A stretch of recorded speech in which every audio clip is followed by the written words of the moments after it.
Bienvenidos. Hoy día lamentamos que va a llegar esto más tarde que de costumbre.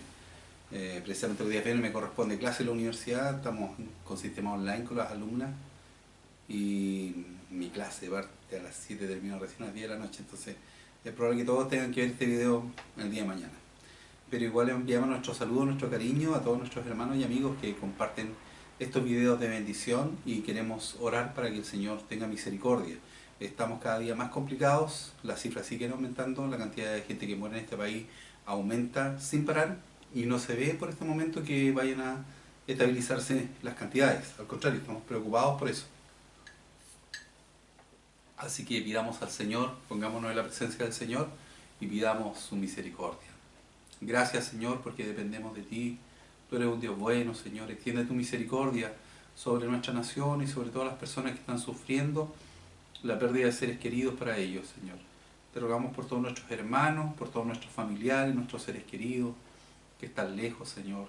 Que tu mano de misericordia les proteja, Señor. Que tu bendición esté en sus vidas. Y que no permita, Señor, que la muerte pueda, Señor, arrebatarnos a las personas que amamos. Extiende tu misericordia, Señor, en este tiempo difícil.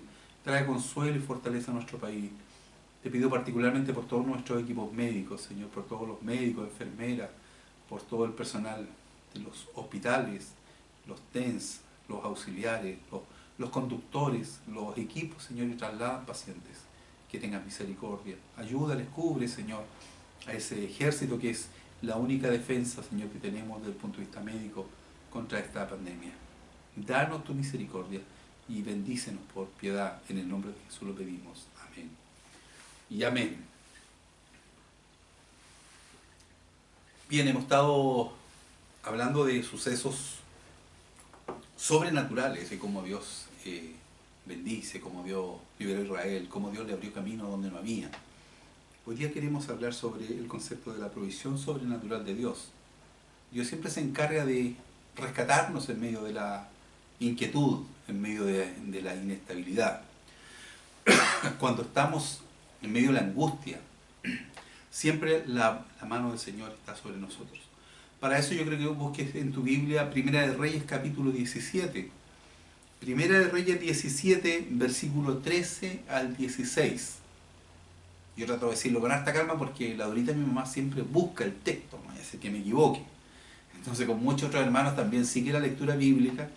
Vamos a estar compartiendo esta palabra de Primera de Reyes capítulo 17, versículo 13 al 16, que dice de la siguiente manera.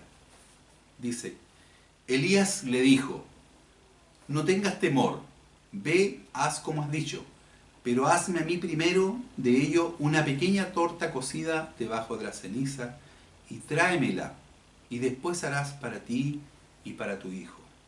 Porque Jehová Dios de Israel ha dicho así, la harina de la tinaja no escaseará, ni el aceite de la vasija disminuirá, hasta el día en que Jehová haga llover sobre la faz de la tierra.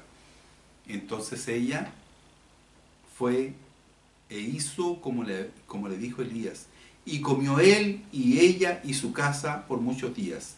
Y la harina de la tinaja no escaseó, ni el aceite de la vasija menguó, conforme a la palabra que Jehová había dicho a Elías.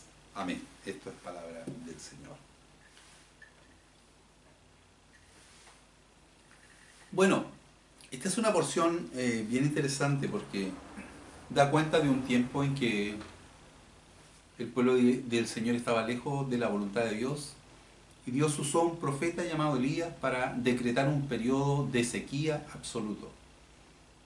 Y por la palabra de este hombre no llovió. Y cuando no llovió, todos estuvieron bajo el efecto de esta falta absoluta de agua. Vino una hambruna, una condición enorme. ¿Por qué mencionar esta porción? Mencionar esta porción porque, de alguna manera, siempre tenemos inquietud, siempre tenemos inseguridad. No sabemos cómo se viene el mañana. Y en la Biblia hay más de un personaje que pasó por situaciones como la que estamos viviendo, situaciones de no saber si va a haber provisión, no saber si habrá trabajo, no saber cómo viene el futuro, tener inseguridad. Y cuando nosotros miramos el texto de la palabra encontramos que Dios siempre se encarga de proteger a sus hijos. Encontramos a este profeta llamado Elías, que frente a esta orden del Señor de cerrar los cielos para que no lloviera, él entonces lo primero que hace, dice que por orden del Señor se fue a un lugar, que es el arroyo de Querit. El problema es que este era un arroyo que estaba lejos de la ciudad. Dice la palabra del Señor. Y él fue, Elías, e hizo conforme a la palabra de Jehová, pues se fue y vivió junto al arroyo de Querit, que está frente al Jordán. ¿Qué hace un hombre fuera de la ciudad? ¿Dónde consigue alimento? ¿Cómo es sustentado? Bueno, si estaba el arroyo y algo de agua corría, tenía que beber, pero no tenía alimentos. Y observen cómo Dios lo hace, porque dice la Biblia que había una empresa de cuervos que se dedicaban al delivery y que le transportaban comida todos los días, y dice así la Biblia. Y los cuervos le traían pan y carne por la mañana, y pan y carne por la tarde, y bebían del arroyo. Es decir, aquí hay una manifestación sobrenatural, porque siendo los cuervos animales de rapiña, lo natural es que si ellos encuentran carne no es para que se la lleven a nadie, no es para que la compartan. Estos cuervos nunca fueron al jardín y cantaban la canción hay que compartir, hay que compartir. Los cuervos necesariamente se iban a comer la carne. Pero sin embargo se manifiesta la autoridad y el poder del Señor, que tiene el control sobre todas las cosas, también sobre la naturaleza. Y ordena a estos cuervos que le lleven todos los días a Elías, en la mañana y en la tarde, una porción de carne, una porción de pan, y él tenía agua para beber del arroyo. Por lo tanto, el profeta fue sustentado. Ahora, pasaron varios días y dice el texto bíblico que también se secó el arroyo. Entonces, aquí el Señor toma al profeta y lo envía a otro sector, a otra ciudad incluso, donde hay una carencia tan grande como la carencia que tenía Elías, y no lo manda a un lugar adinerado, no lo manda a una condición, a una persona con una gran condición económica. Mire cómo hace el Señor, que elige a una persona extremadamente humilde. Y nosotros encontramos que el Señor le dice, vino luego la palabra de Jehová diciendo, levántate, vete a Sarepta de Sidón y mora allí. Y aquí yo he dado orden allí a una mujer viuda que te sustente. Seguramente habían otras casas, seguramente habían otras personas, seguramente habían otras, a lo mejor, familias con mejor condición que esta viuda. Pero sin embargo le dijo el Señor al profeta, anda a la casa de una viuda, yo te voy a enviar, ella te va a sustentar. Una persona que a lo mejor tenía estrechez. Su marido había muerto y por lo que claro tenía un hijo. Es decir, ella tenía responsabilidades. Y entonces Elías obedientemente llega a Sarepta de Sidón, que es una aldea que no es judía, que no es del pueblo de Israel. Y él se levantó, dice, y se fue a Sarepta. Y cuando llegó a la puerta de la ciudad, y aquí una mujer viuda que estaba allí recogiendo leña. Y él la llamó y le dijo, te ruego que me traigas un poco de agua en un vaso para que beba. En medio de la sequía, por supuesto, la mayor problemática que había era agua. Venía del desierto, venía sediento. Por lo tanto, lo primero que hace en el versículo 10 es pedirle un poco de agua. Como en el ambiente del Medio Oriente, el atender a un extranjero, el atender a una persona que va de viaje es algo tan importante, esta mujer ni lo piensa ni un segundo y parte apresuradamente a buscarle un vaso de agua.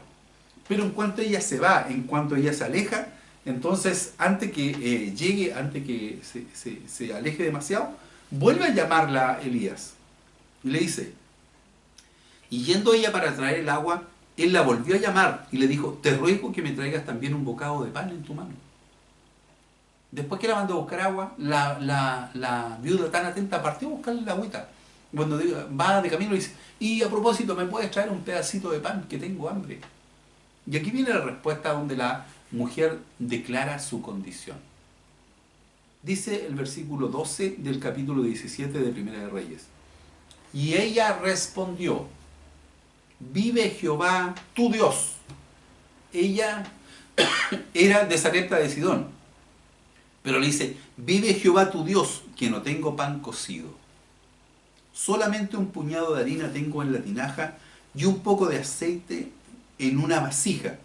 Y ahora recogía 2 leños para entrar y prepararlo para mí y para mi hijo, para que lo comamos y nos dejemos morir. La última esperanza que tenía ella era esta porción de harina, para hacer un pancito, una tortilla, lo último. Su intención era preparar ese alimento, comérselo con su hijo y luego echarse a morir, porque no tenían más recursos. ¿No te parece extraño que Dios mande a este profeta a la casa de esta mujer, quizás la más pobre de la aldea? A veces cuando hay personas dentro de nuestras congregaciones que siendo tan humildes son la gente más generosa en la iglesia. Recuerdo haber tenido una hermana hace muchos años en nuestra iglesia que partió en los brazos del Señor. Y esta hermana, por su enfermedad pulmonar, una persona muy enfermiza, se lo pasaba casi siempre en su cama, le costaba ir al culto. Pero nosotros con mi esposa la visitábamos, a nuestra hermana Lina.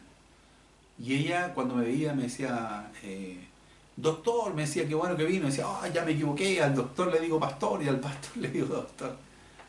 Y ella, recuerdo que me dio una lección enorme. Mi hijo estaba chico en ese tiempo.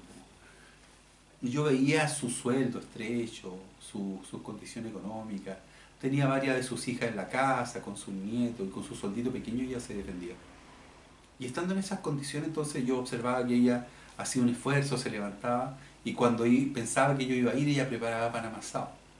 Y me tenía preparado un pancito. Entonces, yo al principio me sentía incómodo, porque sabiendo su condición, yo decía, ¿cómo yo voy a hacer una carga para mi hermana? Si yo voy a dar una palabra, una oración, voy a saludarla, voy a bendecir su casa, ¿por qué ella va a estar gastando de sus pocos recursos cuando tiene tanta necesidad? Y me acuerdo que en una oportunidad la hermana Lina percibió que yo le decía, no, pero hermana Lina, ¿para qué se va a molestar? No se preocupe. Y me dijo, ¿usted cree que yo se lo doy a usted? Me dijo, yo se lo doy a usted porque usted es un pastor y usted es un representante del Señor. Es mi ofrenda para el Señor, me dijo. Usted no puede rechazar mi ofrenda. Y yo me sentí que me tiraron la oreja. Así que con mucho cariño le recibí su pancito y nunca más reclamé por sus pancitos. Pudimos acompañar hasta el final, me acuerdo que hasta el final estuvimos con ella, hicimos su ceremonia fúnebre y le cumplimos todos sus deseos y pudimos acompañarlas al Camposanto sabiendo que era una mujer que había servido toda la vida al Señor. Una viuda preocupada de sus hijos, de sus hijas, de sus nietos y preocupada de dar un pan al ministro de la iglesia, al pastor de la iglesia, porque ella sentía que se lo daba al Señor. Cuando yo leo de esta mujer me acuerdo de mi hermana Lina. Y siento que de alguna manera ella es un símbolo de aquellas mujeres que entienden de honrar a Dios. Esta mujer no tenía nada más, ni una esperanza. Dice que lo último que tenía era un poquito de harina y un poquito de aceite para hacer un pancito y comerlo con su hijo, dejarse morir. Sin embargo, está dispuesta a aceptar este desafío de fe que le hace el profeta. Porque el profeta le ha dicho, tráeme algo a mí, prepárame algo a mí. Y resulta tan extraño. Dice, Elías le dijo, no tengas temor, ve, haz como has dicho, pero hazme a mí primero de ello una pequeña torta cocida debajo de la ceniza y tráemela, y después harás para ti y para tu hijo. Esta es una cosa poco comprensible en la Biblia, quedando tan poquita harina y quedando tan poquito aceite, y sin embargo el profeta le dice, hazme a mí primero una porción. ¿Sabes por qué? Porque hay un concepto de fe de por medio. Hay un concepto de culto, hay un concepto de darle a Dios primero lo que es de Dios. Entonces esta mujer sabe, porque es una mujer de fe, porque de otra manera no hubiera obedecido a la instrucción del profeta. Dice, sí, al profeta le voy a dar una porción.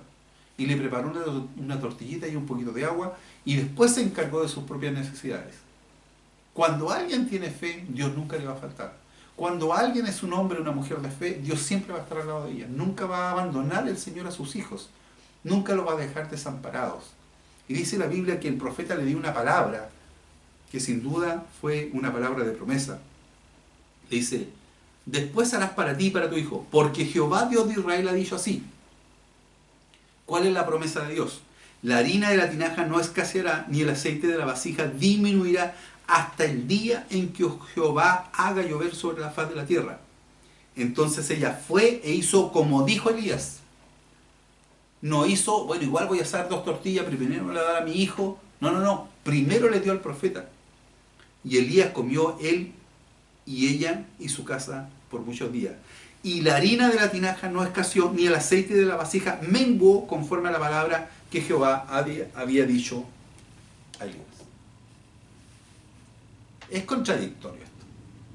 ¿Cómo un hombre viene a depender de una mujer viuda? ¿Cómo el hombre le dice, no, antes de prepararte para ti, prepárame para mí? Hay un acto de fe enorme ahí.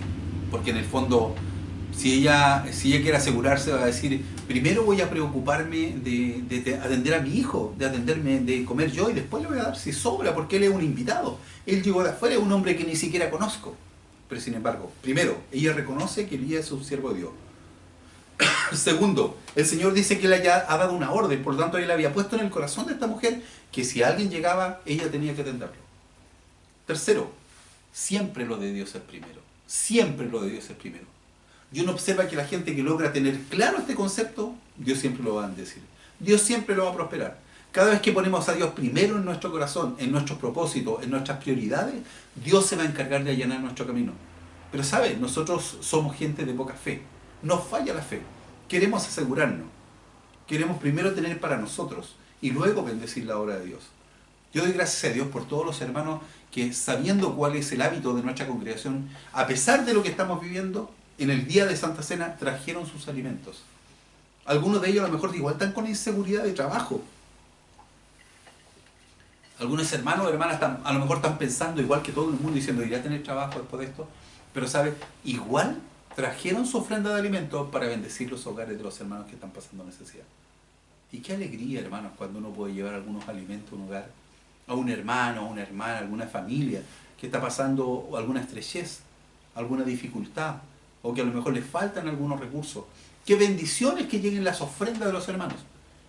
Por eso hablamos del concepto de primicia. ¿Qué es lo que es primicia? Es primero.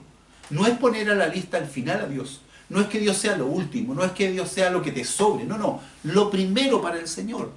Cuando la Biblia habla de las primicias en el Antiguo Testamento, cuando habla de estas ofrendas que se hacen, se habla de lo mejor, se habla de algo escogido. Le digo siempre a los hermanos de mi congregación, le digo, cuando usted vaya a comprar al supermercado, lo primero que debe poner en su carro, lo primero es lo que va a traer al canasto del canasto de alas de misericordia de nuestra congregación. Porque eso debe ser consagrado para el Señor. No traiga trigo o arroz grado 3, de ese que se le echa a la sopa, porque eso por último es lo más barato. No, a Dios siempre hay que darle lo mejor. Me acuerdo que en una oportunidad recibí un rollo de billetes en una bolsita, toda arreglada, y era una ofrenda que nos permitió en Concepción en ese tiempo pagar arriendo del lugar donde estábamos arrendando en Concepción. Y yo, ¿sabes qué? Me dio tanto gozo ver el cuidado de la persona que dio esta ofrenda, una ofrenda importante, le permitía pagar arriendo completo. Billetes nuevos, recién salidos del banco, habían recibido una bendición y trajo, por supuesto, para bendecir la obra del Señor. Dios primero. Cuando tú y yo aprendamos a poner a Dios primero, nunca vamos a andar estrechos, nunca vamos a andar apretados, nunca vamos a andar espantando el águila de nuestras finanzas, porque hemos aprendido a poner a Dios primero. Esta es una lección de esta mujer. Ahora, las cosas espirituales deben ser discernidas espiritualmente. Entonces, si yo le comento a esto a una persona que no conoce las manifestaciones de Dios, ni los principios de Dios, dice, ¡oh, pero qué abuso! ¡Qué absurdo!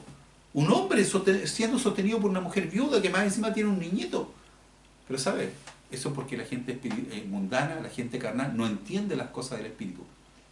Los que entendemos la provisión de Dios, la provisión sobrenatural de Dios, los que entendemos cómo Dios abre puertas, cómo Dios nos bendice, cómo Dios nos saca de la estrechez, cómo Dios abre puertas de trabajo, entonces podemos reconocer que todo lo que tenemos y todo lo que hay en nuestro hogar ha venido de la mano de Dios. Esta mujer es un ejemplo de eso.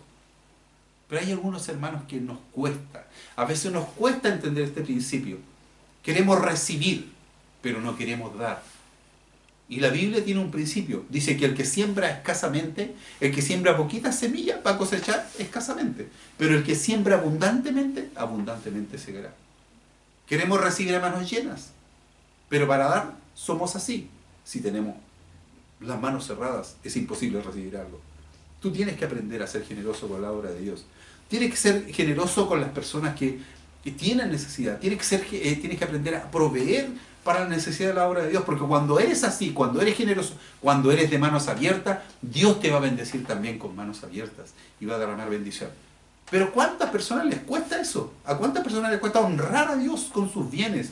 Honrar a Dios con sus habilidades, con sus dones, con su tiempo. Y Dios ocupa un segundo o tercer lugar. ¿Sabe aquí?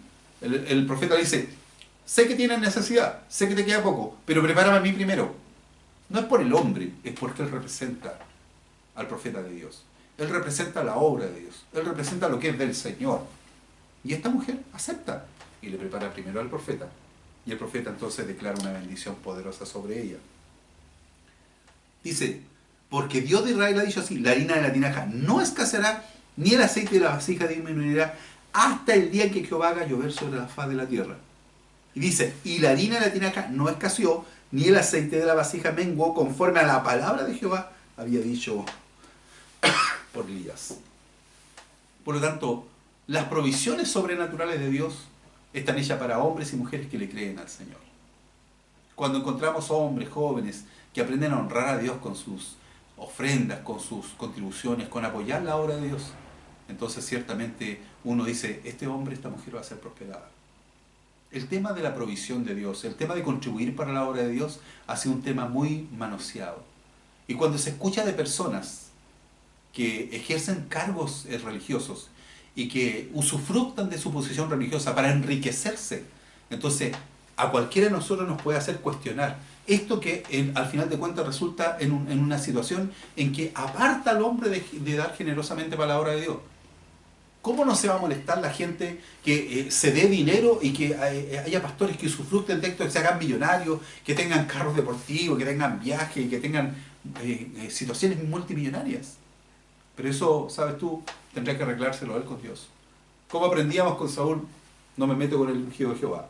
Si él tiene un problema de infidelidad con Dios, si es un mal administrador, si ha usufructuado de forma incorrecta de los bienes de la obra de Dios, él dará cuenta al Señor. Yo me preocupo de honrar al Señor. Yo me preocupo de vivir una vida austera. Yo me preocupo de que lo que los hermanos envían, porque eso sí puedo asegurarte, lo que los hermanos envían para el ala de misericordia, va al ala de misericordia. Ni un grano de arroz dejamos en nuestra casa, porque no es para nosotros, es para personas que tienen necesidad. Entonces, sin duda que el manejo de las ofrendas, de los aportes para la obra de Dios, es algo que a nosotros tiene que hacernos meditar. Muchas personas son desincentivadas, se desaniman a ver prácticas incorrectas de parte de los ministros que tienen que administrar los bienes de la obra de Dios. Como le enseño siempre a nuestros hermanos en el Instituto Bíblico, es inmoral que un pastor se vaya de vacaciones con su familia a Miami, cuando tiene una viejita en su iglesia que tiene el techo que se le gotea entero. Eso se llama inmoralidad. Y por supuesto nunca vamos a estar de acuerdo con eso. Entonces, cuando alguien vive o participa en una congregación donde las finanzas son mal utilizadas, donde por supuesto el dinero tiene un uso oscuro, donde no se tiene claro, lo más probable es que no pueda dar con alegría como debiera dar para la obra del Señor. Por lo tanto, nosotros tenemos que ser prudentes y tratar de ser lo más transparente posible en el manejo de las finanzas de nuestras iglesias. Yo te invito a que tú revises esta palabra y te des cuenta que cuando alguien, como dice el texto, aprende a sembrar con generosidad, aprende a dar con liberalidad, Dios se va a encargar de proveer para tus necesidades. La Biblia dice, echa tu pan sobre las aguas. Significa, aprende a contribuir, a ayudar, a bendecir la obra de Dios, porque después de mucho tiempo, cuando tú tengas necesidad, esa bendición va a venir. Va a venir de vuelta a tu familia. Y nosotros hemos conocido esa realidad con tantas personas. Las personas bendecidas, son personas generosas, son personas de manos abiertas. Yo doy gracias a Dios por todos los hermanos de nuestra iglesia que nos permiten mantener nuestros programas sociales y nos permiten llevar adelante el trabajo de la obra de Dios. Sin ellos no podríamos hacer. Son ellos los que llevan adelante los beneficios, los aportes para que la obra de Dios avance. Y yo estoy feliz con tener colaboradores que honran al Señor y que aprenden a ser hombres y mujeres de manos abiertas. Y yo estoy orando para que cada día Dios les bendiga, que Dios les provee, Que Dios multiplique sus recursos, que Dios cuide sus negocios, sus trabajos. Mi labor es interceder delante de Dios por los beneficios y por la bendición de los hermanos. Que Dios cuide su salud, que cuide sus hogares, porque son gente que contribuye a la obra de Dios. ¿Tú estás contribuyendo? ¿Tú estás bendiciendo la obra de Dios? ¿Cuál es el área en que tú estás aportando? Si no lo estás haciendo, mira el ejemplo de esta mujer. Provee para Dios. Bendice la obra de Dios y vas a ver cómo Dios te ha bendecido. Todo lo que Dios te ha dado ha sido poco, ha sido mucho. Yo creo que Dios nos ha dado muchas bendiciones. Tenemos que aprender a ser generosos con la obra de Dios y aprender la lección de esta mujer. Cuando le damos a Dios lo que es de Él, Dios se va a encargar de derramar sobre nosotros bendición, dice la Biblia, hasta que sobreabunde. Dios te bendiga en un tiempo donde hay mucha inestabilidad, en un tiempo donde hay tanta inseguridad, en un tiempo donde se habla tanto que ha aumentado el desempleo, que se están cerrando los negocios, que todo va a andar mal. Nuestra esperanza está en el Dios de la provisión sobrenatural. Vamos a orar por ti, por tus finanzas, por tus recursos, por tu familia, para que el Señor multiplique las bendiciones sobre tu vida. Oremos. Padre, queremos darte gracias, porque tú eres el Dios de la provisión. Tú eres el Dios que abre caminos para tus hijos, para tus hijas. Extiende tu misericordia. Te ruego, Señor, por el trabajo de mis hermanos. Te ruego por sus actividades económicas. Te ruego por sus negocios. Te ruego por sus hijos y por sus hijas. Te ruego por todos aquellos que no se olvidan, Señor, de contribuir para las familias que están pasando estrechez. A ellos bendíceles abundantemente. A los demás recuérdales, Señor, que tienen un deber de sustentar la obra de Dios. Tu palabra dice que el arca iba en el hombro de los sacerdotes. Tenemos que aprender a ponerle el hombro a la labor de la iglesia. No solo ser espectadores del trabajo, sino ser, Señor, participantes, colaborar, poner nuestro apoyo para que la obra de Dios sea bendecida. Y tu palabra dice, Señor, que tú no eres deudor de nadie. Y que cuando alguien es generoso con la obra de Dios, es generoso con aportar, tú vas a derramar bendición hasta que sobreabunde. Te damos gracias por tus promesas, Señor. Porque en este tiempo de tanta inseguridad podemos tener la certeza que a través, Señor, de nuestra fidelidad, a través de tus promesas, tú sustentarás nuestra vida, nuestro trabajo, nuestra familia, nuestros hogares. Te damos nuestra gratitud en el nombre de Jesús. Amén. Hermanos, esta provisión sobrenatural espero que sea una lección para tu vida, de manera que podamos aprender a proveer y a bendecir la obra de Dios. Que Dios les bendiga, cuidémonos, seamos responsables. Estamos en un tiempo peligroso, álgido de esta enfermedad. Por tanto, rogamos al Señor que les proteja, que les bendiga, y que la bendición de Dios Todopoderoso, Padre, Hijo y Espíritu Santo, cubra y bendiga tu familia. En el nombre de Jesús.